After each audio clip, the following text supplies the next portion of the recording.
Growing up, I never really used to go outside that much. I'd always be alone in my house playing games or something. Not saying that I was lonely or anything like that. I just liked keeping to myself and playing with myself. That came out weird, but you know what I mean. And like my cousins would come around sometimes and I'd get to play with them, so it wasn't all depressing. But to be honest, those were pretty rare occasions. Not going outside and playing with other kids meant that I didn't know one of the key things that a child should know, and that was, drumroll please, how to cross the road.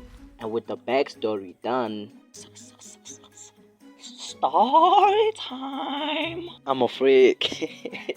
My town is a one way in, one way out type of place, and I lived along the main road, and tuck shops were on the other side of the street. So you'd think I knew how to cross the road.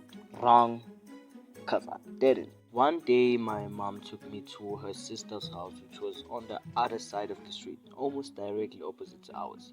And before we crossed the road, mom told me to hold on tightly to her hand. I did, and we crossed, got to aunt's house, and my cousins were there, so perfect. I played around with them for a while, and it was time to go home. We went out, and mom and aunt stopped along the side of the road to talk, and I was tired, and I really wanted to go home, and home was just in front of me.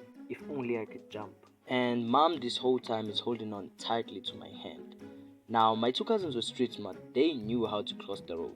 They crossed and they made it look so easy. They got to the other side and started calling out to me.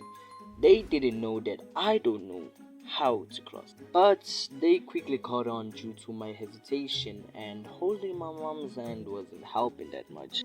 They started laughing at me, obviously, and laughing wasn't even the worst part. The worst part was when they started chanting, calling me a mama spy. Like, what the fuck? Now, I could have just ignored them, but then me being me, I just let go of my mom's hand, and I guess she was deep in conversation because she didn't notice that I wasn't holding her hand anymore. Immediately after letting go, I found myself in the middle of the road.